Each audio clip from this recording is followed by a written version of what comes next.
In today's webinar, we're going to talk about all things special needs trusts. We're going to dig deep into what is a special needs trust? How do you go about using one? Why would you use one? Do you need a special needs trust in addition to an ABLE account, or can you use one or the other sort of interchangeably? We're going to talk about how to fund special needs trusts, how to not fund special needs trusts. We're going to talk about first-party, third-party special needs trusts. We're going to talk about pooled special needs trusts. All things special needs trust. And with that, we will turn to our resident expert. Oops, let me get Ryan on the screen here. Hold on, Betty.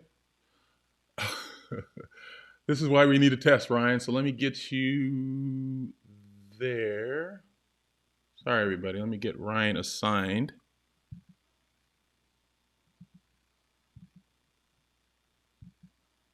Oh, I got to unlock that. Sorry about that, everybody.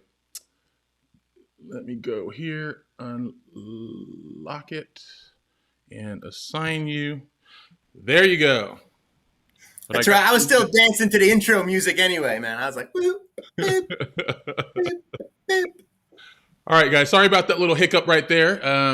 My name is Keith Caldwell. I am a parent just like most of you guys out there. And I am learning and listening from Ryan as well because I have a lot of questions myself as I plan for the future when I'm gone. So with that, I'll let Ryan go ahead and introduce himself. Yeah, I mean, that list from Keith, I'm tired myself just thinking about it. Holy mackerel. But I appreciate everybody sending your questions in. You know, if this is the first time that you're coming to this webinar, thank you so much.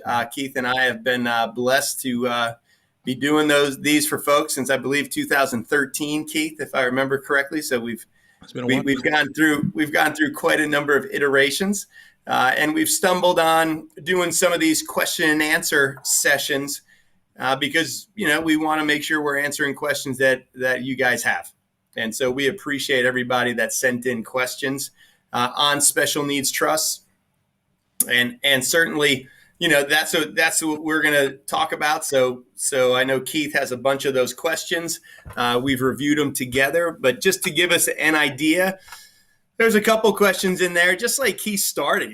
Why bother doing a special needs trust? I already have an irrevocable trust. Why would I need a special needs trust? Primarily for the families we serve. They have a child, obviously has a disability, and is either using today or planning to use some benefits from the government, whether that's state or federal government. And many of those benefits fall under what's called the kind of Medicaid umbrella.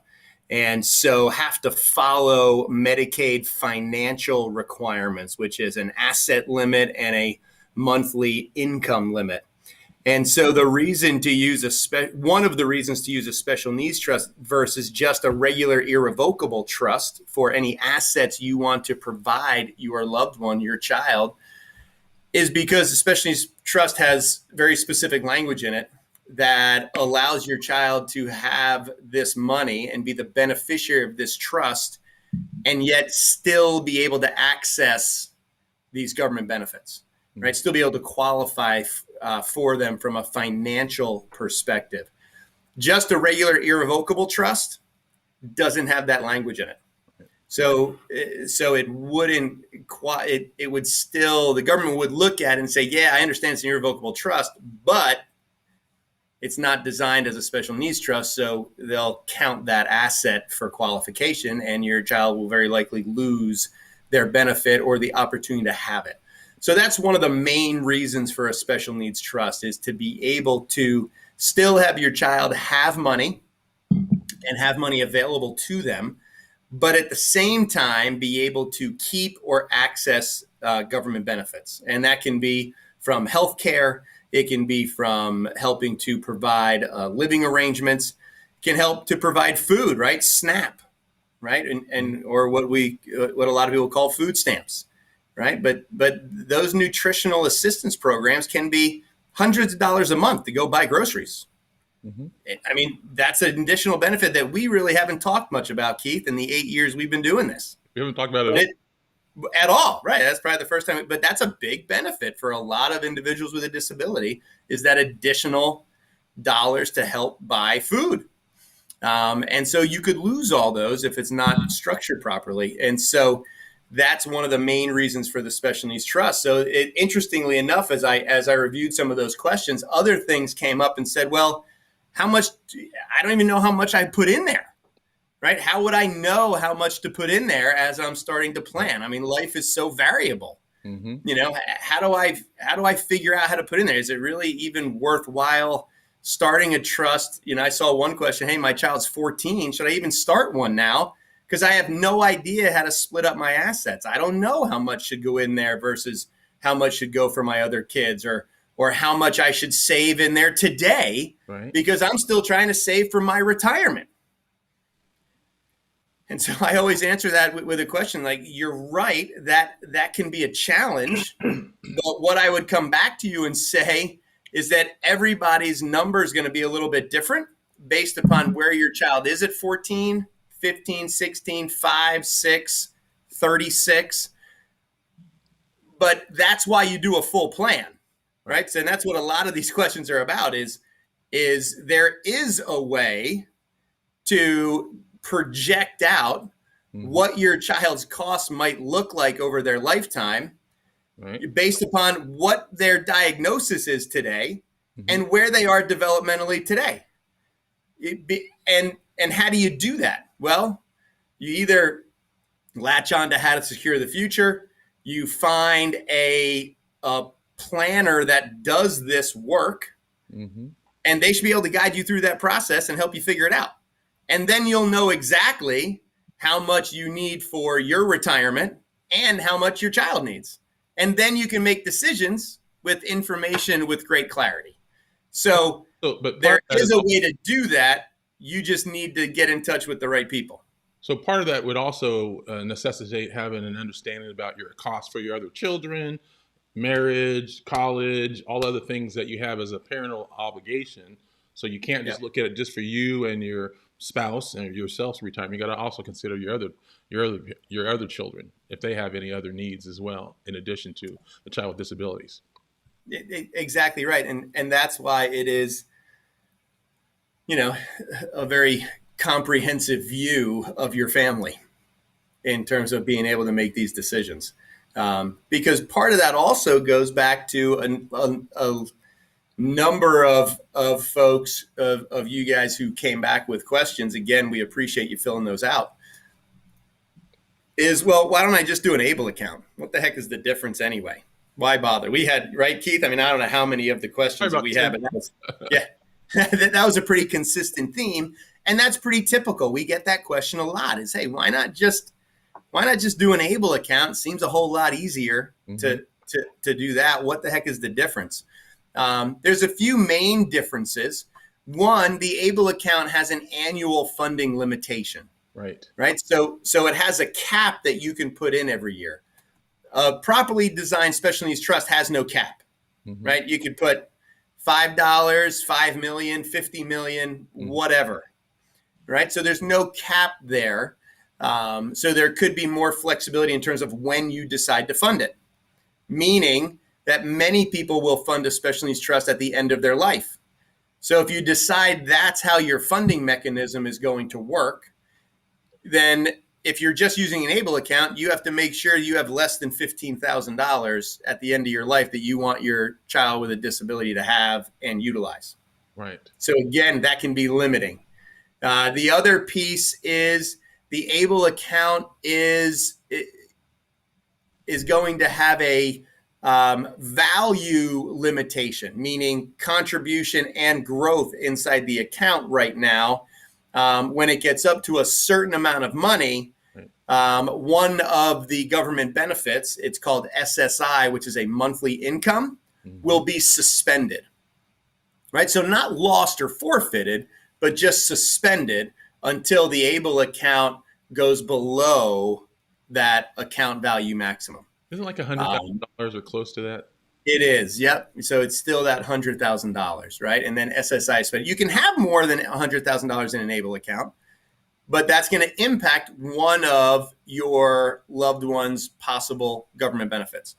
There is no account value limit inside of a properly drafted special needs trust that's going to limit any of the government benefits, right? SSI included. Well, let me just share real quickly. So for other parents who might be struggling with this as well, I have a special needs trust and an ABLE account. And how I use them is I use the ABLE account primarily to manage myself so that I can access funds right away without having to deal with the trustee and all that kind of stuff. I focus on those kinds of things. So I also tell my family and friends who want to give donations or contributions or birthday gifts to my son to go ahead and do it through the ABLE account, because my son's a little hard to buy gifts for because he can't really communicate what he's looking for. But I know the kind of things he likes. So people put money into that account.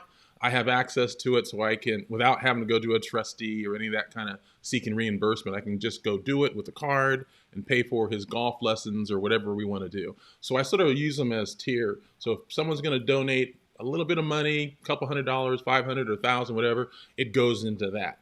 So I have them set up for two different reasons. The other one is more long-term, so that when I'm gone, he's going to have larger amounts of money to be able to do things with. So that's sort of how I use it. But the requirement, I think, it's having both of them is pretty high. Oh, man. Everybody, listen to Keith preach it. He hit the nail on the head. Long-term, larger sums of money, think special needs trust. Right. Shorter term, smaller amounts of money, think ABLE account. And more flexibility. A lot more flexibility on the ABLE account when you have someone else managing your money on the trust. I have a first-party trust for my son. I also have a third-party trust for different reasons. I can manage a third-party trust, but I'm still looking at that as a long-term solution that I don't really do much with. I'm using the ABLE account to live day-to-day kind of thing.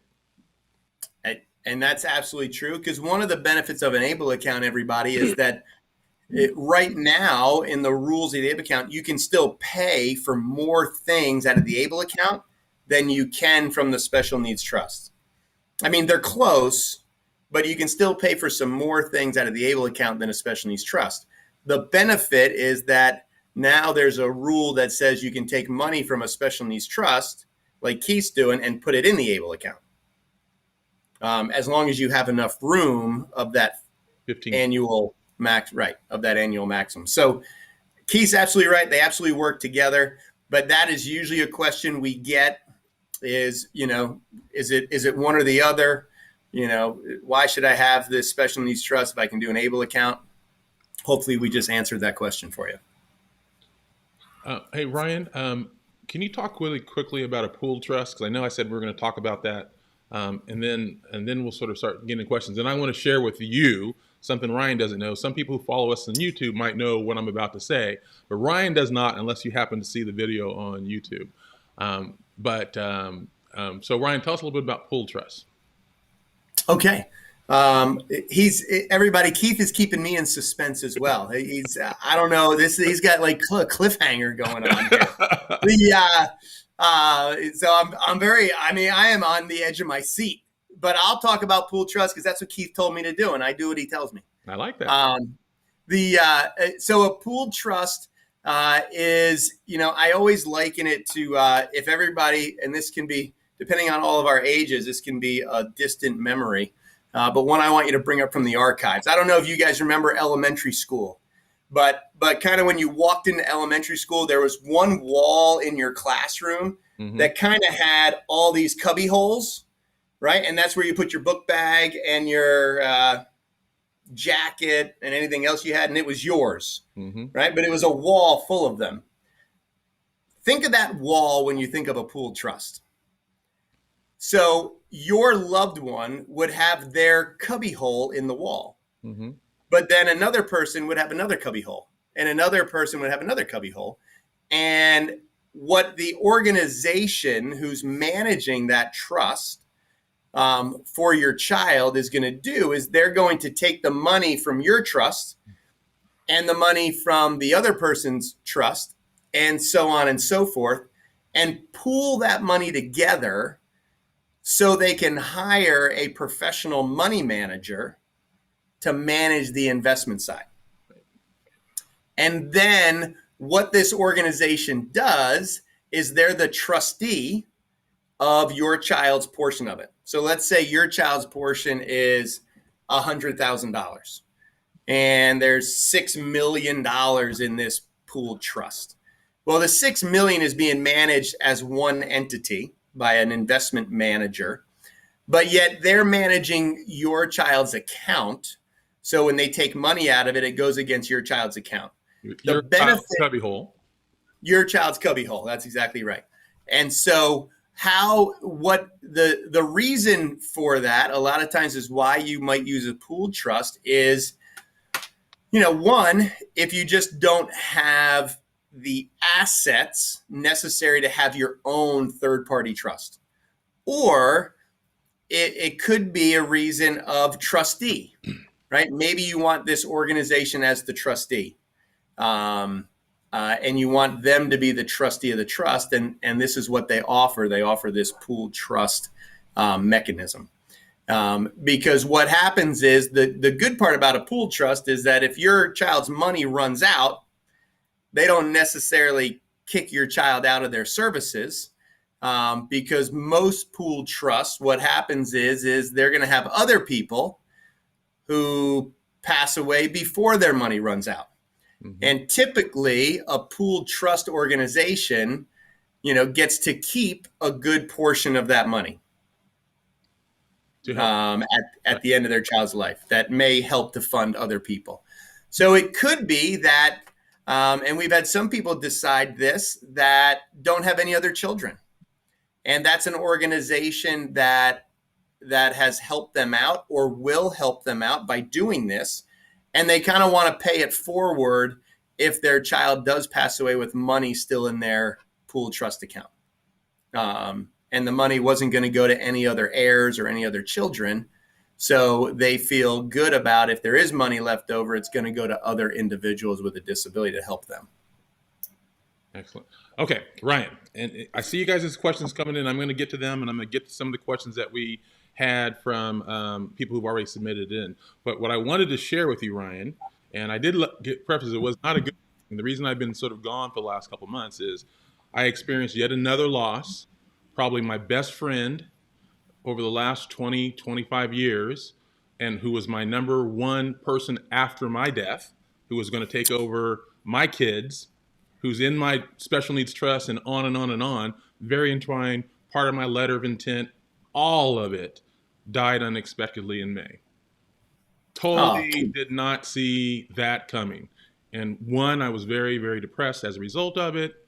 I just couldn't focus on anything other than that. But I bring it all here because it's applicable for all of us. And the reason it's applicable for all of us is you just never know, right? And now I have to revise my special needs trust. I have to revise my letter of intent. I have to think about that because now my son is the number one. And I don't think it's fair for a 21-year-old to take, if something happened to me tomorrow, to be the primary person on my side. So I need to find another adult to squeeze in there between him and that. So my situation got super complicated. So one of the questions I want to ask you is, and when those kinds of circumstances occur, what kinds of things should we be looking at we might need to change? That's question number one. And the other thing I'm putting out to the rest of the families out there, because it also got me thinking about, I'm here to deal with this loss. And it was a very painful loss. But what if the next caregiver has to experience the same kind of thing? Are we going to leave him or her the proper instructions of how to deal with that? What the little nuances are? Because I realize that I'm aware, I'm here, I know what the nuances are of planning, at least to what I've learned from Ryan.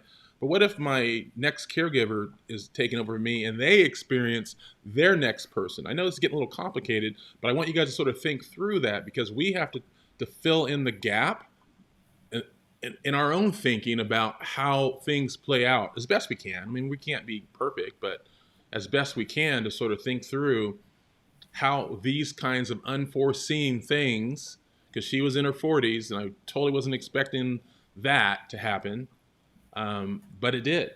And it happens to some of us out there all the time. And I want you guys to not be blindsided like I was, but to learn from my situation and how I deal with it, because I know that I need to change these things because she's no longer there to provide that service. So that's what I've been going through, and that's why I've been sort of gone for the last couple of months, because I said as of July 1, I'm going to get my head back in the game and I'm ready to start getting to work. But the last couple of months, I was running around being a nomad because she was my best friend for literally the last 25 years. That, Ryan, is the not so good news I wanted to share with you, but I wanted to make it applicable for others as well. So first question is, can you give me like a laundry list, just not what to do, but what things as a result of this unexpected death should I be looking at possibly changing? I identified the special needs trust. I identified my letter of intent. Was there something else I should be concerned with or thinking through? I'm so sorry, man. Thanks, Ryan. It stinks. And I'm sorry for her family as well. Single mom with a 11-year-old daughter. So just as It's heartbreaking.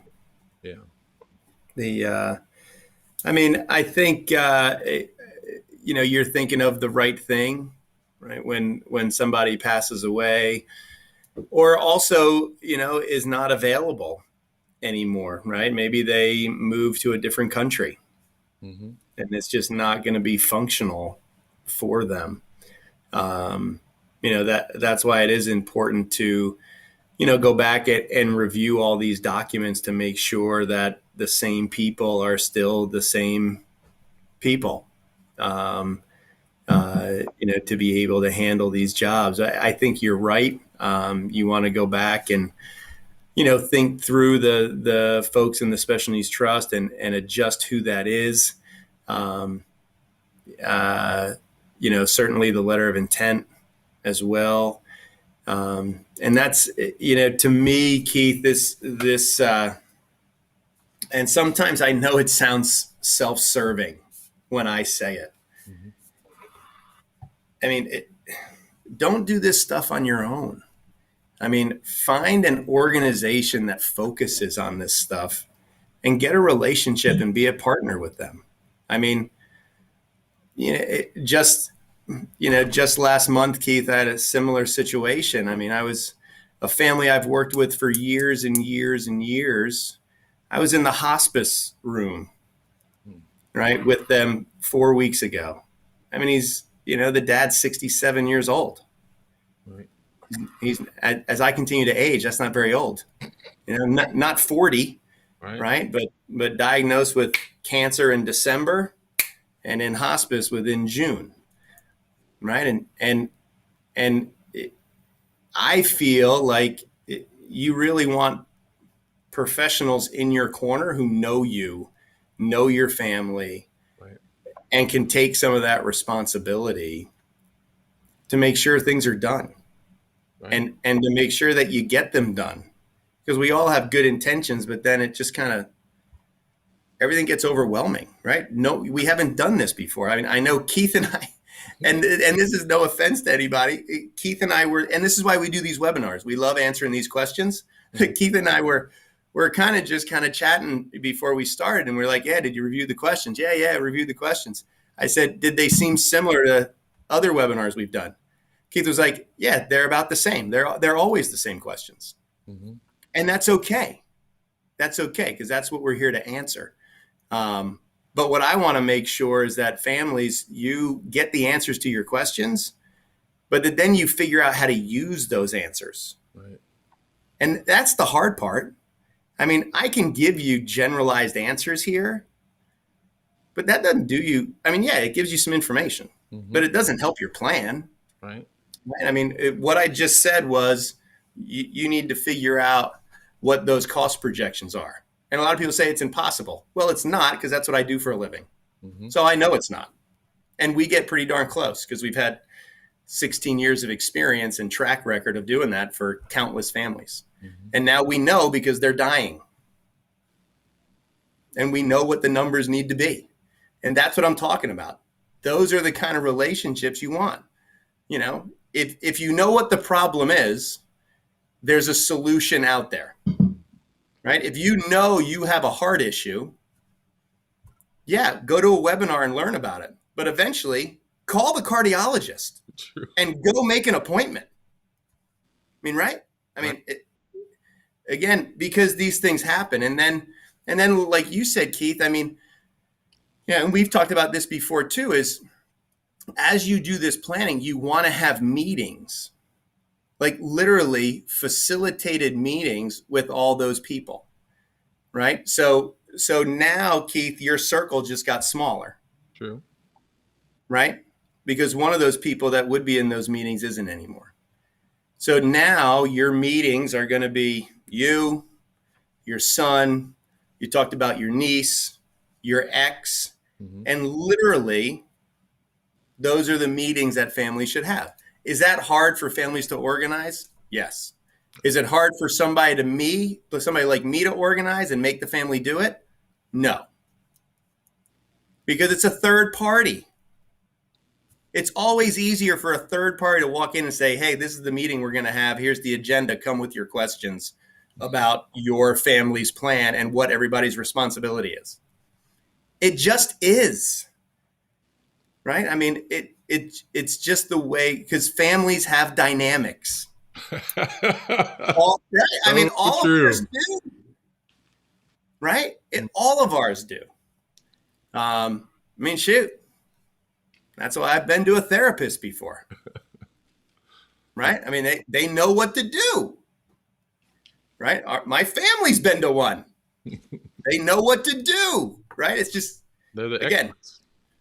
Well, yeah, and they can help guide, you know, kind of that process and that exploration to kind of uncover those layers of maybe people or organizations, right, that may be able to be down the line in terms of a trustee, right? As we lose people, maybe there is an organization that you want to have as part of that trustee lineup, so that if your loved one with a disability outlives everybody, there's at least a final, you know, stop loss of an organization that would be able to step in. And that's part of what that family would decide. All right, Ryan, we're going to go ahead and take some questions because you and I can talk offline, but I just wanted to share that with you and with you out there, because some of you might be experiencing the same thing. Some of you might be about to experience the same things, and your future caregivers may experience those same things. So we need to, while we're here, be thinking through the instructions we would give the next caregiver, that if this happens, these are the kinds of things that you should be looking to do. How you communicate that could be in your letter of intent. It could be video instructions. It could be any combination of the above. But I didn't even think about that aspect of it until it hit me, and I realized that I need to prepare my next generation for that potentiality as well. Right? Okay, so let me grab a couple questions here. I got my iPad because I can't do two things at once. So I need line 4. Wait, these are not done in lines. All right. Your greatest plans always come forward. So let's go from here. So, if we must hire a professional trustee, let me go. I'm leaving my house to my special needs grandson. Can the trust pay for taxes, insurance, and utilities? I remember that one. That is great. So just as the question reads, right? I'm leaving my house to my grandson with a disability. Well, if you leave it directly to your grandson's name, so, you know, Jack Brown actually owns the house, then a special needs trust cannot pay for the expenses of the home, right? It can't do that. What can pay for it is any of the government benefits. Because one of the rules still with a special needs trust is not supposed to pay for kind of rent or utilities, but and really not supposed to pay for grocery store, right? That's what the government benefits are supposed to pay for. But the workaround to that is, instead of just having your grandson own it, you know, have your grandson's special needs trust own the home. And then, and if that's your plan, you also will want to have some liquid assets inside the special needs trust so that it can pay for some of those expenses. The other thing that you would also do in that respect, if that's the way you design it, is you would more than likely set up some type of rental agreement with your grandson, so that a portion of his government benefit income can then be deposited into the special needs trust. So the special needs trust would be the landlord, because it owns the house. It'll get rent from your grandson to help pay the bills of the house. But there's always got to be a liquid fund. And Keith knows this because I'm sorry, I shouldn't probably say his personal business, but Keith is a real estate guy. Mm-hmm. So he has real estate, and he knows stuff happens with real estate that needs to get paid. And you need liquid money to be able to do that, right? You need liquid money to maintain a piece of property.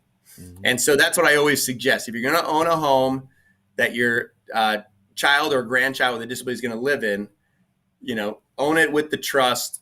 You know, let the trust own it. Have another account owned by the trust that's actually money, liquid money, and then probably set up some type of rental agreement between the trust that owns the home and the adult with the disability. All right. Thank you, Ryan. Is a special needs created under a will required to pay back Medicaid after the recipient dies for the benefits received? And they put it in parentheses in Georgia, but I think this is going to be the answer nationwide, right? Yeah. So it won't really matter in Georgia or anywhere else. So again, there are several ways to set up a special needs trust. You can set it up inside your will, just like you mentioned. That's called a testamentary trust, meaning it doesn't come into existence until you go out of existence, right? So your will has to come into play, and then once your will is executed, meaning you're already gone, then that trust pops into place. And in that case, that kind of trust is going to be called a third-party supplemental needs trust. And I know this language is just, there's a couple different terms in there, but this is called a third-party supplemental needs trust. And as long as the language is properly written, then there shouldn't be a payback to Medicaid with that type of trust at the end of your child's life. The other way to set up a third-party supplemental needs trust is you set it up outside of your will, so it exists on the same day that you create it, so that you don't have to die to fund it. Sometimes that can provide more flexibility for families because you can add money to it, or extended family can, grandparents, aunts, uncles, friends, can add money to it before you're dead, right? So you don't have to die for it to come into existence. So that can provide more flexibility, but it can also provide a little bit of what Keith was mentioning before, a little bit of planning ahead. Mm-hmm. Meaning if you have, and this was another question by an 80-year-old mom. Yeah, I remember that. That was talked about. So we'll lead into that one too.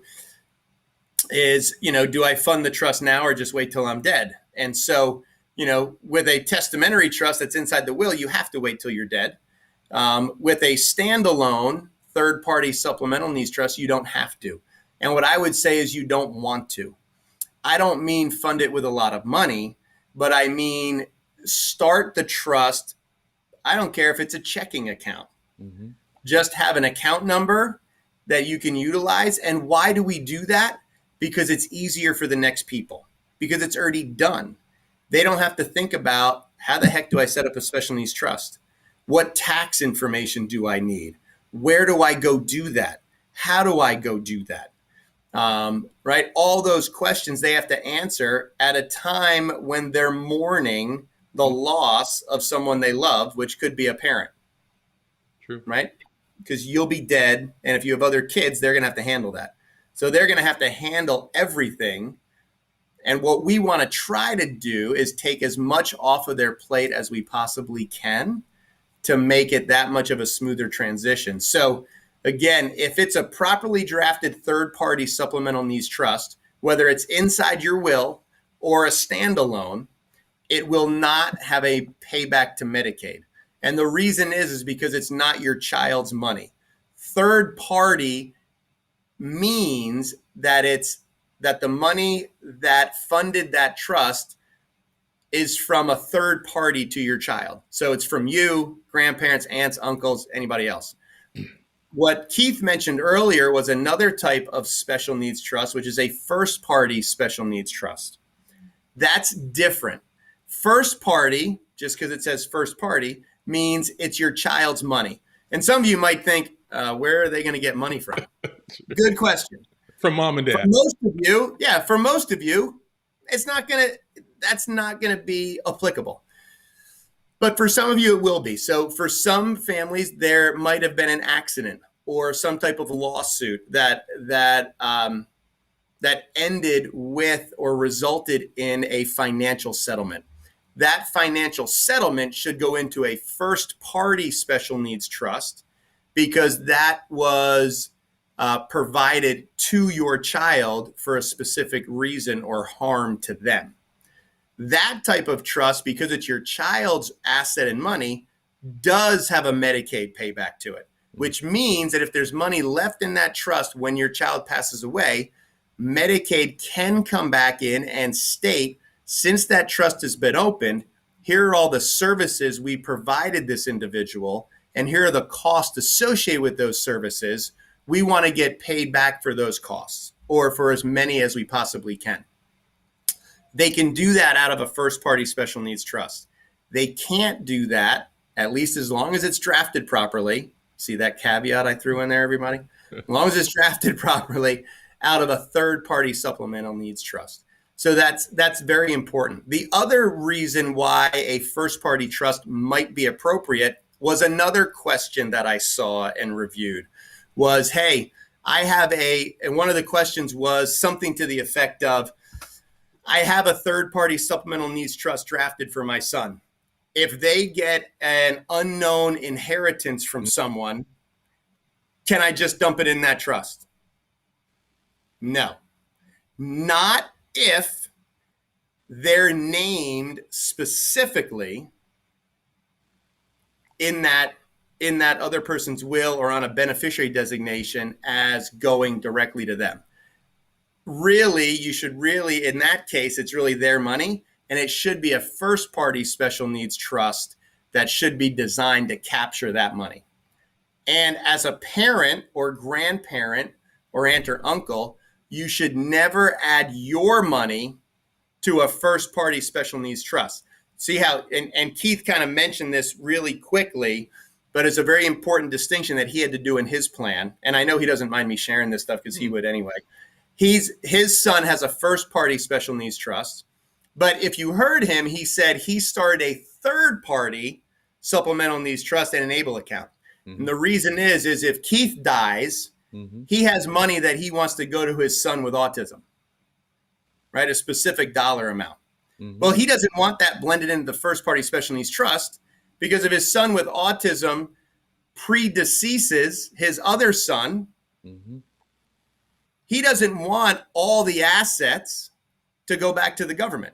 Right. He wants at least the assets that he did himself, earned himself, saved himself, invested himself, that if his son with autism doesn't use that amount in that supplemental needs trust during his life, he wants it to go to his family, not back to the government. Hence the reason for both of those trusts in his situation. Right. So again, for many families, you might have to have two for a period of time. And let me, and this is helpful or not, I hope it is to other families, but there might be other people that are in similar situations. The first party trust was set up as a result of a court order because of the lawsuit. My son got a lawsuit, so that I'm really outside of that. But I've instructed the next caregivers that to deplete the funds from the first party trust first, because as Ryan just said, that if something's left over in that money goes back to the state, most likely they're going to come back and say, we paid this, we paid that, we want all that money back. So we're focusing on depleting that first. I mean, we're not trying to deplete it, but we're expending funds from that first.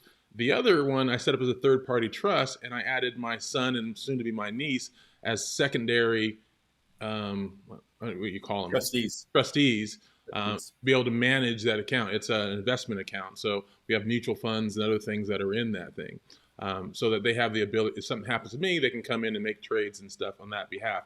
And that can grow. So if my other son does not use all the funds in that other account, and he predeceases my other son, these funds could be bequeathed to my other son without a disability because they go back to that. So that's why we have them separated like that. Hopefully that's helpful for people. Yep. And how I funded part of the third party is, I'll be authentic. You guys will know. Most of you guys know that my dad died last year, and he had an inheritance. I didn't need the money necessarily, so I donated it, or I gifted it to my son with autism and put it into this third party trust so that he could have more funds to invest. I mean, I used some of it, but I didn't need the majority of it. I just put some in there so my son had assets in this third party trust, because part of it is you don't want to put money in there that you're going to need, right? So you don't want to overfund it to where you're like, uh-oh, I need a new roof for myself, and you can't go back to that trust and take it out because it's not for your son's exclusive benefit. So I've been sort of, deciding what my needs are and making changes and adjustments to my plan based upon my circumstance. So everyone's a little different. Hope that is helpful for people. Okay. Uh-oh. You shrunk and went away. All right, let's see. Oh, this is one I've not seen before, Ryan. How can we make sure our inheritance will not affect my child's college application? Is financial aid or his financial aid or able to receive government assistance? Will it impede it? I don't think I've seen that one before. Yeah, no, that is definitely a new one. So again, if there is an inheritance coming in, again, if your child's going to, need government benefits and those types of things, then, absolutely, I would use a standalone third-party supplemental needs trust and guide and direct those dollars into that. Because again, your child's the beneficiary of that trust, not the owner. Very important distinction, when you're going for, financial aid, that would be helpful there, but also for government benefit qualification purposes. Okay. I see this question here, Ryan. If you don't mind sort of addressing the question of, you talked about the inheritance. I lost my train of thought.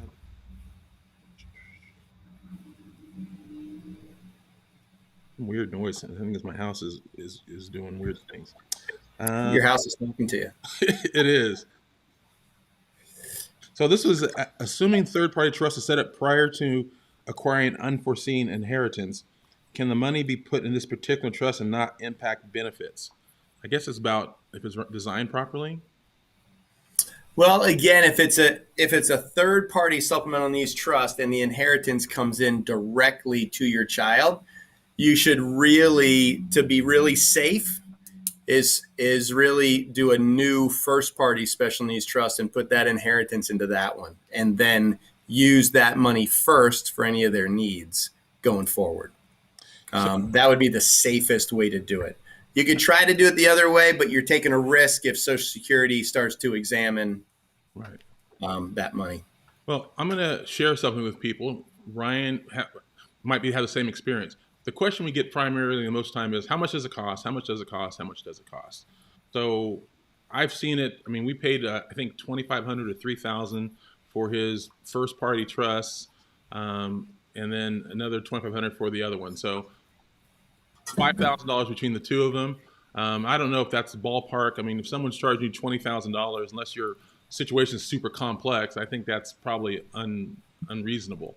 So I would think if you're shooting for the 2,500 to maybe 5,000 range is probably in the ballpark. Do you think, Ryan? Probably in the ballpark. Yep. Yeah, I mean, Yep. situations are super complex, so just plan for that. And how I look at it is, I was at Starbucks recently. I paid for a coffee, and I paid $5 for it. I said, if I'm drinking a coffee $5 a day, that's going to be about $2,400 for the year of money.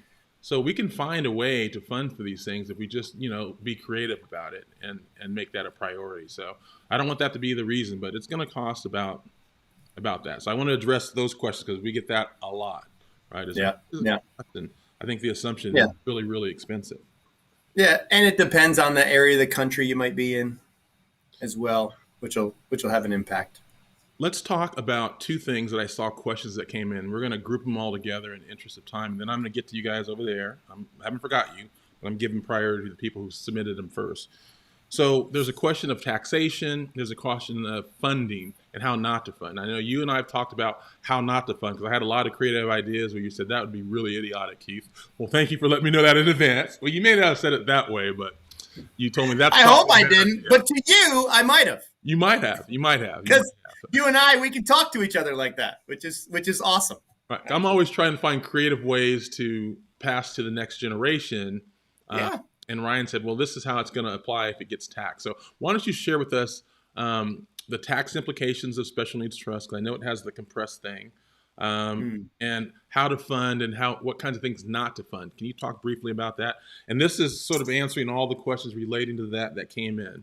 Okay, and then I'll go over here to some of the questions that came in. Yeah, so obviously there's all sorts of different ways to fund it. I think what it comes down to is what's the most efficient way to fund it, for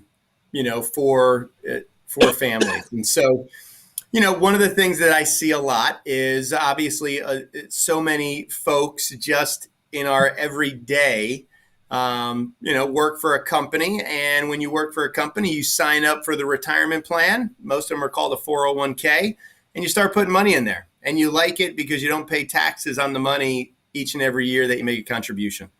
What we forget about is that money is growing, yes, tax deferred, but at some point will be taxed. And if all your money sits in that kind of an account, that's probably going to be the account that's going to end up funding the special needs trust, just for lack of anything else being there, just because you didn't think about it until later. And so what happens with that account is it's never been taxed. And so when you take it out for retirement, whatever you take out gets taxed as income. If you die, and that's the funding mechanism, which for a lot of people it is, until they see us and realize, holy mackerel, that's going to cost me a lot of money, is that money, again, when you take it out, it's going to be taxed at your income tax rate. Well, if you leave that to the special needs trust, any money that is coming out of that every year and into the trust, let's say, the what's called a beneficiary IRA is now owned by the trust. Well, the trusts in general have what I call compressed tax brackets, meaning that you just run through them faster until you get to the top. Right. So for an individual, and I'm not going to get the number right, so please don't email Keith. Please don't Google it and email Keith. Ryan doesn't know what he's talking about. But let's say for an individual single person, the top tax rate's $400,000. For a married couple, the top tax rate, the top tax bracket right now is somewhere you have to earn a little bit over 600,000 before you hit that 37.4% top tax rate. Well, inside of a trust, you run through those brackets and you get to the top tax rate at about $13,000 of income. Ouch. Yeah, I'm wiping my eye to give you time to digest that. $13,000 of income, you hit the 37.4%. And if you live in a state with state income tax, Like California, New York. like California, like New York, there's only 3 of them, I think, that don't. So most people are going to live in one that does. Plus right now, most of them will also have what's called the 3.8% net investment income tax as well. So you start adding those up and you're like, holy cow, that might be 50%. And we're at the lowest, the third lowest ever income tax rates in the history of income tax rates since like 1903. Mm-hmm. And where are they headed? $30 trillion of debt, low income taxes. They're probably going up, right? At least the top tax rate will. And again, a lot of us individually aren't worried about that, but we are for the special needs trust component. Give an example. So if you have $100,000 worth of income into that, and it's compressed, they take the first 13,000 off, right? To make that. Well, it's not off. I mean, it runs through the bracket. So 0 to 2,000, then 2 to 4,000, and then so it's not 0% to 13,000. They're taxing along the way. Well, For my right. simplistic mind, okay, let's say it's only on the top thing. So this is just not accurate, but just for simplicity. So that means that 100,000 in income, take off the first, let's say 10,000, that's 90,000 at 50% tax rate. So you're forking over 45,000 to the government. Is that what you're telling me? Yep, possibly. Yep. Wow. Yep.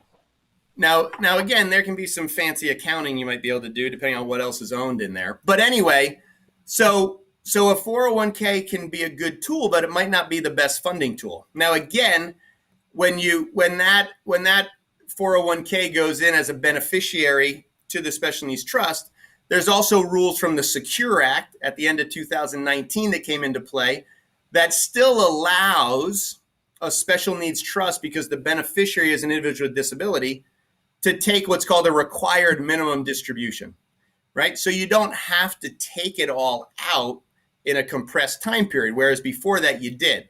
So that's a benefit to that, but you still have to take out some money out of it every year. And whatever that money you take out of the beneficiary IRA inside the trust, even if you don't take it out, even if you just put it into a checking account owned by the trust, you still have to pay taxes on it. So it's a very inefficient tax tool. And so you may want to consider other options, right? So, one of the most efficient ways to do it, which people hate it, they don't like it, they hear the term, you want to shut down the computer and turn it off. But I'm just here to tell you the truth, is life insurance. I mean, nobody likes to talk about it. I don't even like to say it because you're going to hang up on us, right? But from a tax code perspective, I'm just talking tax code, right? Who cares what it's called? From a tax code perspective, any money from life insurance death benefit flows income tax and capital gains tax free. So if you had a $100,000 life insurance policy, it's going to be $100,000 for your child. And it's going to fund it within 7 days. So it's also very liquid. So if you have a house that's going to fund it and that house has to sell, that's not going to fund it very quickly, except in this market. That probably fund it within 7 days too. No, it would take longer to close. But anyway, you have to look at probably for a lot of families, it might be a blend of different things. There can be advantages of different investment accounts, right? Some of those can have some tax advantages when they go from generation to generation. Those are being heavily looked at right now from a tax legislation level. But again, nothing has changed yet. But that's one of the things to consider when you're funding the trust is a lot of that decision comes down to tax efficiency on how things generationally transfer in the tax code and how quickly they do so that your child doesn't have an interruption in care and support needs that you're paying for up and above government benefits. Because once you're dead, as Keith knows, because he just did this with his brother for his father, things are frozen. Frozen. Unless they're titled properly or unless there's a beneficiary attached to it directly.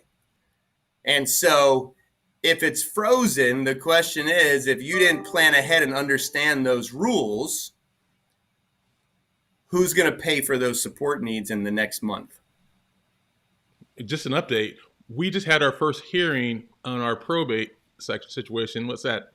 9 months, 10 months after my dad died. So we just had our first hearing. So we're probably still another year out from getting any of those funds out. So well, and I'm working with a family right now that I met with them earlier today. It's the same thing. They're getting an inheritance, but it's been a year since their family member passed away. Yeah. And it's not a complicated estate, guys, but that's how slow it works. And so again, you have to look at what your assets look like and how they work, not only while you're alive, but in that moment that you die and this plan needs to be functional. Right? And that's just part of what we don't look at very often. And most of us don't know because we haven't died. I know that sounds so stupid that I just said that like that, but it's true. It is true. We haven't died. Our spouse hasn't died, right? We haven't been through it, so we don't know, but that doesn't mean it still doesn't exist. So it's your responsibility to know, which is why I love the fact you're here. Hopefully you didn't hang up on us, but because you want to learn, which is great, but you also have to take action, which is why How to Secure the Future is here, is to help you on that first step to take action at a very cheap price to learn and to go through some action steps to start to put together your plan. That's why we at a Special Needs Plan are here. If you're going for that next level of, hey, I actually need a guide for this. I mean, there's help out there. You do not have to be on your own. That's what Keith and I are here for. So, if you're struggling on your own, and please don't kick me, it's really your choice.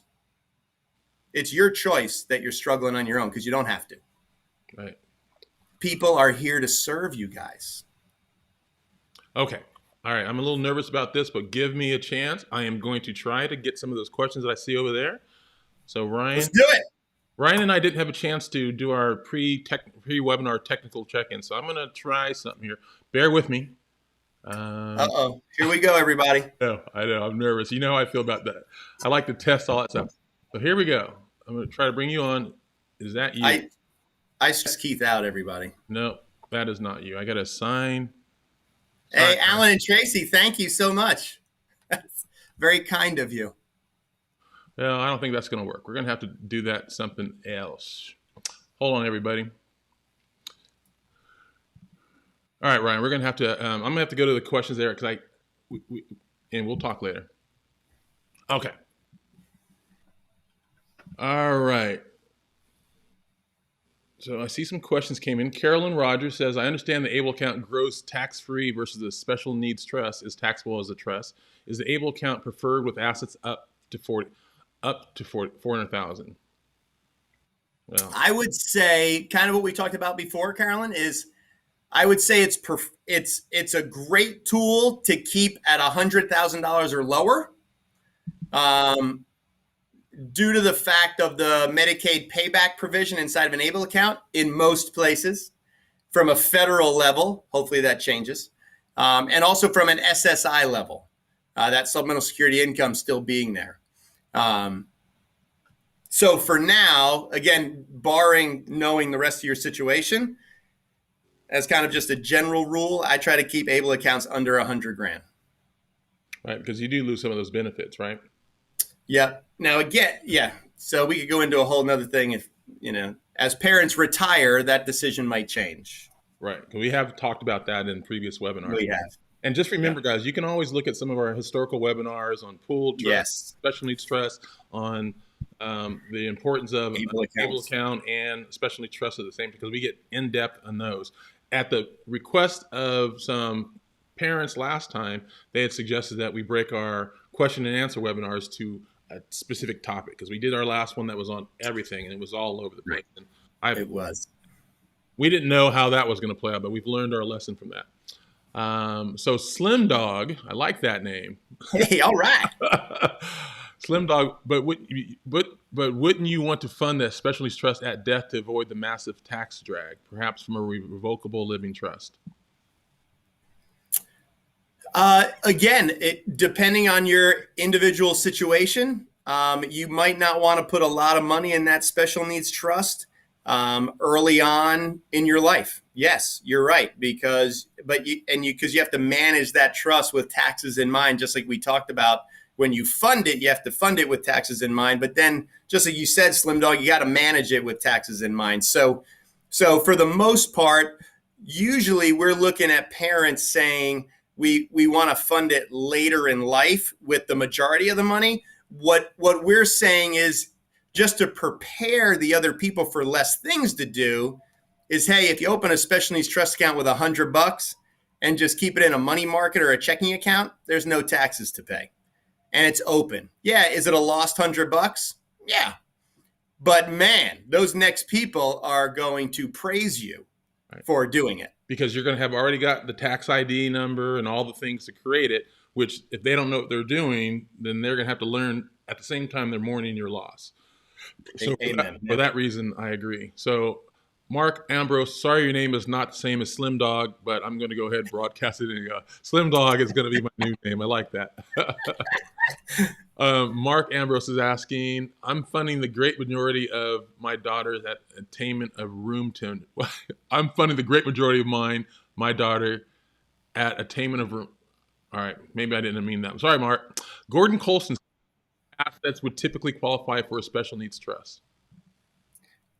How much in assets?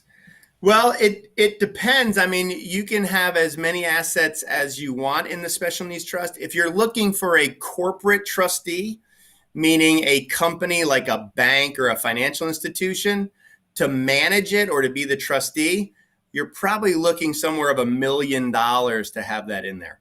But there are other options below that. But if you're looking for a corporate trustee like a bank, that's probably going to be the number. But that doesn't mean that families have to fund a special needs trust with $1 million, because you could have other folks as a trustee that there wouldn't be that minimum. Right. Michael D. Amico, I think I met him a few times on YouTube. He says, I don't know the answer to this, so we're going to ask it. Does the S&T get the $250K gain exclusion if the S&T sells a house? If the S&T sells the house, well, no, because it's not a prime. It's like the S&T is not a person that lives in the house as its primary residence, right? Because somebody else is living there as the primary resident. And usually that person's paying rent, as I mentioned before. So the individual with the disability would normally have a lease agreement with the trust, so that it would really be an income generating entity for the trust to help pay for other things, for the individual with a disability possibly. But that's a good question. I'm going to look into that a little bit more. But on the top, just on the face of it, I've never seen that work. Well, let me ask you a question. The concept is if you're a husband and wife, and someone dies, and they can take the exclusion because they're husband and wife kind of situation. But would it make sense to claim those exclusions before the trust gets it? Can you gift it to the trust in its entirety after the parents have claimed those? Well, right now, there's still a step up in cost basis on the sale of a home to the next generation. That would include the trust. So if somebody bought a house for 250 at this point and it's worth $1 million, well, when that person dies, that next generation's cost base of that house is $1 million. So there's no taxes to pay or anything else. And if the special needs trust is the one that's going to receive that, they get that same step up in cost basis as it exists today. Okay. We answered that one. I just want to pull up all Slim Dog stuff. I just do. I just like that. For the same reason, student loans, government benefits, can I keep funds in the ABLE account? Do you know what he's asking there, Ryan? I'll broadcast it so you can see. I don't. All right, well, we'll come back to yes, that. you can keep funds in an ABLE account and still receive government benefits. Okay. That's one of the ideas of it, yes. Okay, cool. Thank you, Ryan. So how about the Roth IRA? Would a Roth IRA be a good one to fund a special needs trust since it's already post-tax? It's already been taxed. Yep, that's another good one. So life insurance is good for the things that we talked about, but Roth IRA, since it's already been taxed. So yep, absolutely. 401, KIOs, and traditional IRAs, probably not so much? Not so, just because of the tax implication of it. But you got to be concerned about that, because if you're at a compressed rate paying almost 50%, that's pretty significant loss of principal. It is. But there's always something to do if you do it ahead of time. True. Let's see.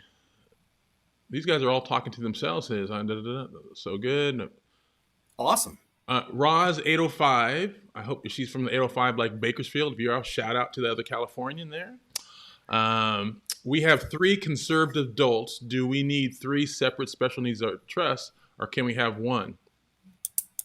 You should really have 3 different ones, because it's supposed to be, for the primary benefit of the beneficiary of that trust. We always suggest that you do 3 just to make sure that it works appropriately. All right. Let's see here. I like the outfit on Roz 805 too. That was pretty sweet. I don't know if that's her outfit or just one that she found, but but her question makes me ask a question too. So if because like for my 529 regular college fund account, I had created one for both of my sons, but it became obvious that my second son was not necessarily going to go to college, so I transferred his over to his ABLE account. But I could have had just one 529 account, and if my first son didn't use it all, I could have changed the beneficiary or whoever it's called there to my second son, right? You can. All right. So there's value there, but it's different here because the special needs trust is for that unique individual. Right. Yes, Alan and Tracy Reed. Once you get over $100,000, it becomes a challenge potentially for qualify for benefits. But all that means is that you need to pay it down and buy some things. You should be monitoring it. But that's something you should communicate with the next caregiver because they may not know. They may think it's a benefit to grow that as much as possible and not recognize the other side that will hit them when they lose that money that they've been getting on a monthly basis. So you're aware of it, but make sure you communicate that to the next generation. Is that fair, Ryan? Yes. Let's see, what else are you? Carolyn Rogers says, I thought they don't impact benefits until after 400,000. I bet you, Ryan, that she's referring to the limits that a lot of those people say there, $500,000 limit, whatever it is. But that's unrelated to the law that says anything over 100,000 is impacted, right? Yep. So every state that has an ABLE account will have an annual, will have a total account value maximum that can be in there. And all of those maximums are higher than the $100,000 account value maximum where SSI is suspended. So 2 totally different things. But so Carolyn, you're right. You can put more than $100,000 in every ABLE account that exists. It's just when you do, you will lose one of the government benefits, and that is called SSI. Supplemental security income, which is the monthly income. So that's why another reason you'd want to have that money partitioned potentially into a third-party trust. That's right. Right? So Yep. it can grow to whatever amount it can grow to, and it has Yep. none of those same limitations. Okay. Right. Angie Schuler, I'm going to pull it. Can I transfer dollars from a trust to an ABLE account? Yes. There we go. Ryan, you are direct and succinct. That is a rare, rare thing. I love it. That is rare, my friend. All right. May Baird asks, Can I roll dollars over? Let me bring it up here. Can I roll dollars over from a first-party S&T to an ABLE account, keeping within the annual limit? That's the same question as before, right? Yes, keeping within the annual limits. First-party, is that same ability? Yep. So I could contact my son's first-party trustee and say, hey, transfer some money. I might have to educate him, maybe, potentially, but. You can. All right. I leave those guys alone. They do the investments. Much love back to you there, Slim Dog. These guys are funny. Bern, can Ryan please answer my question above? Burnshaw, can you re-answer it? I must have missed it. If you have a question from above, because this is the last question. We're going to wrap up soon. I want to get to you. I didn't see a question from Burnshaw. I'm going to try to look for it real quick. Oh, okay, here it is. Do you have any questions on how to word a letter to the judge for a court-ordered blocked account? I would like to get the balance transferred to an ABLE account as the balance is only $8,000. Let me bring it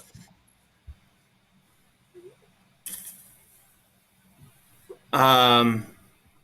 That's a good question. I'm not sure what the reason for the blocked account might be. It could be that, I don't know. Sometimes judges block accounts because the child's a minor, and because it came from an inheritance from somebody else. We had that happen. What does block mean? I don't even understand the question. Well, it means the court's holding it because, let's say, a grandparent gave money directly to a grandchild, and the grandchild's 13 years old. Well, the court's responsible for that money now. Guess what? It is wrapped up inside the court. So there's no way for the parents to get the money, or really for the child to get it. And so usually they do a court-appointed guardian of the estate. Is usually what happens for those. And there goes that $8,000 right. in fees, right? Right. And so maybe that's how you should word it. Say, listen, I don't want all this money to go up in fees. My child has a disability. I don't want it to go directly to them. Is it possible to use what's called an ABLE account to put this money in for their future? Yeah. I learned something new there myself. All right, Ryan, I'm going to take a quick look at see if you had other questions. We tried to answer some of the questions that were related in one general response instead of going to each one individually, but hopefully those who took the time to enter in some questions heard responses to your questions. We try as best we can. Can't get to everybody because you guys are lots of you guys out there. Which is great. Thank you for coming. What you talked about the benefits or the differences between an irrevocable and a special needs trust, the language of the special needs trust. I remember my special needs trust, it says this is designed to protect my son's assets and to make sure he has government benefits, whereas my irrevocable trust has none of that language. Right? You got it. It was more asset protection.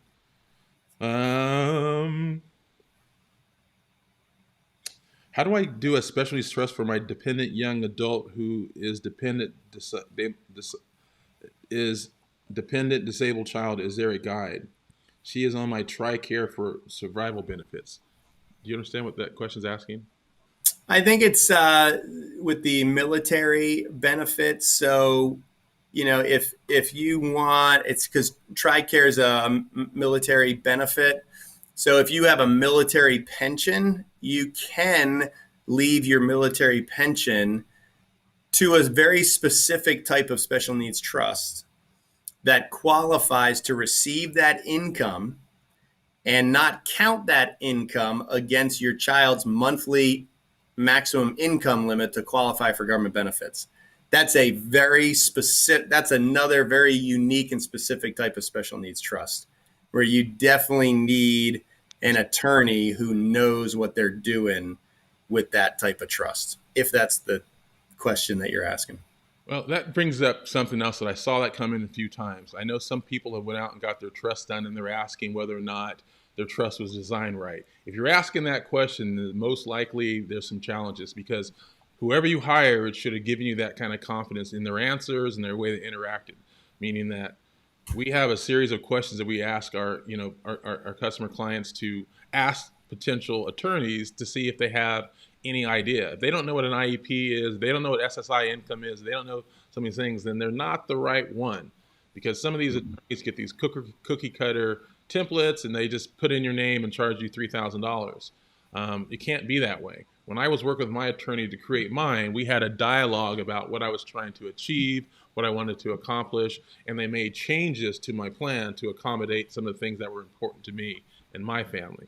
So it's important that if you had it designed by someone and you're uncertain about that, then I don't know for sure, and I'm not an attorney, but I would say that I don't have any concern about whether mine was designed. So it's not even a question. I know it was. So you should probably dig a little deeper and to see, I mean, I don't know, Ryan, how do they address that? Yeah, I would just say, you could have somebody else take a look at it. You could, if you wanted to, one of the things you could do is you call Social Security and have them take a look at it.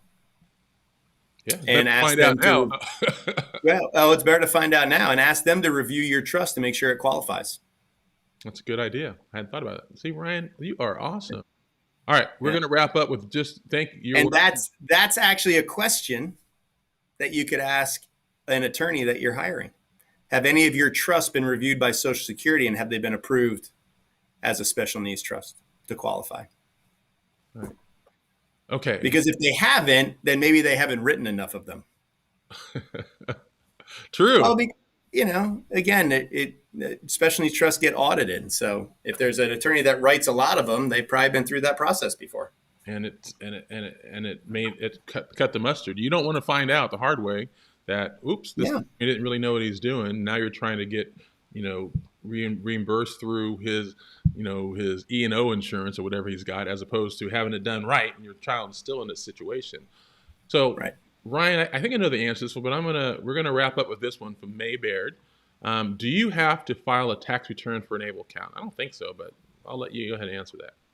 Nope, you do not have to. And you don't have to do one for a special needs trust unless it's over a certain dollar amount, right? Right. Yeah, if it earns more than $100 of income, you should be doing a trust tax return. So it's not very high. All right. I lied. So we're going to finish with Sharice Ray.